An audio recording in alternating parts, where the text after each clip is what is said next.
नमस्कार. मी सॉर्ट आउटमध्ये रामेश्वरी शेजाळ तुमचं सगळ्यांचं मनापासून स्वागत करते.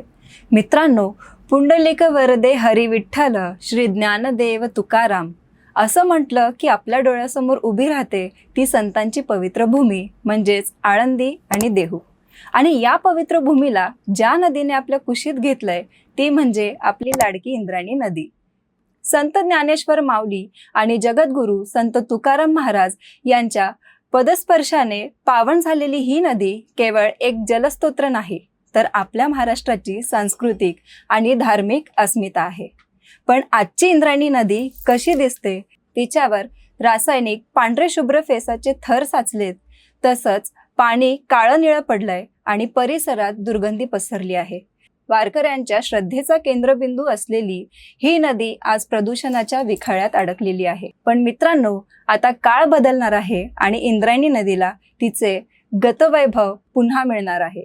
कारण शासनाकडून या नदीच्या संपूर्ण कायापालटासाठी इंद्रायणी नदी पुनर्जीवन प्रकल्पाला मोठी प्रशासकीय मान्यता मिळालेली असून कोट्यवधी रुपयांचा निधी मंजूर झालेला आहे.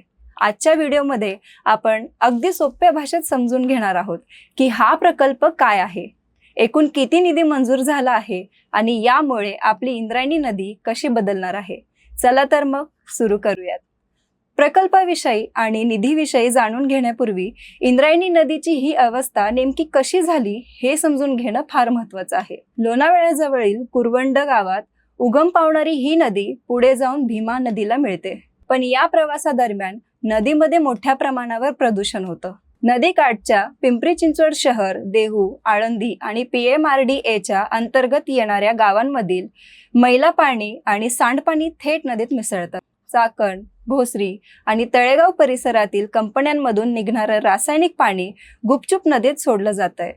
याच रसायनांमुळे नदीच्या पात्रात तो भयानक पांढरा फेस तयार होतो. नदीत पाणी साठून राहिल्यामुळे जलपर्णीचा विखळ वाढला आहे, ज्यामुळे नदीचा श्वास गुदमरतोय. आता वळूया आपल्या व्हिडिओच्या सर्वात महत्त्वाच्या भागाकडे, तो म्हणजे निधी मंजुरी आणि खर्च. मित्रांनो, इंद्रायणी नदी स्वच्छ करण्यासाठी 2 वेगवेगळ्या स्तरांवर कामं आखण्यात आली आहेत आणि त्यासाठी मोठी निधीही मंजूर झाला आहे. पिंपरी चिंचवड महानगरपालिका हद्दीतील निघोजे ते चरोली या 18.5 किलोमीटर अंतराच्या एका बाजूच्या नदीत सुधार प्रकल्पासाठी 526 कोटी रुपयांचा सविस्तर प्रकल्प अहवालाला आणि निधीला मंजुरी मिळालेली आहे.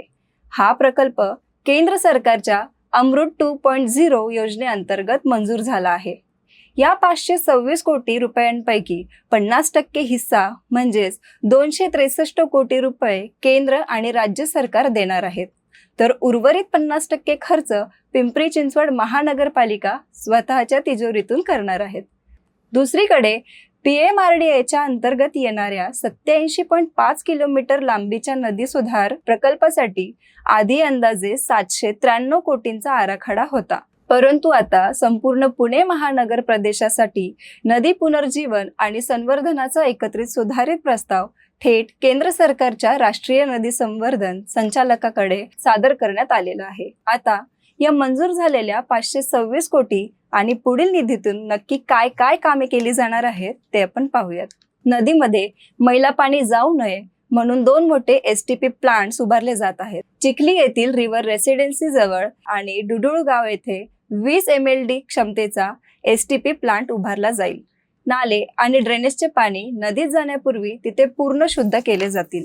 नदीत थेट मिळणारे छोटे मोठे नाले शोधून त्यांचे पाणी पाईपलाईनद्वारे अडवले जाईल आणि शुद्धीकरण केंद्राकडे वळवले जाईल.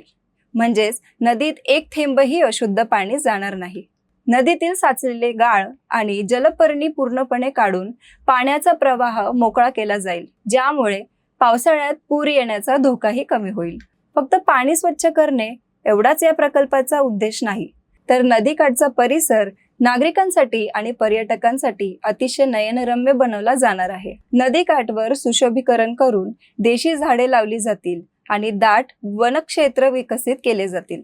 नदीच्या कडेने नागरिकांना फिरण्यासाठी सुंदर पादचारी मार्ग आणि जॉगिंग ट्रॅक बनवले जात आहेत. सण उत्सवांच्या वेळी प्रदूषण होऊ नये म्हणून आधुनिक विसर्जन घाट आणि विधीसाठी योग्य सुविधा विकसित केल्या जातील, ज्याचा थेट फायदा आळंदी आणि देहूत येणाऱ्या लाखो वारकऱ्यांना होईल.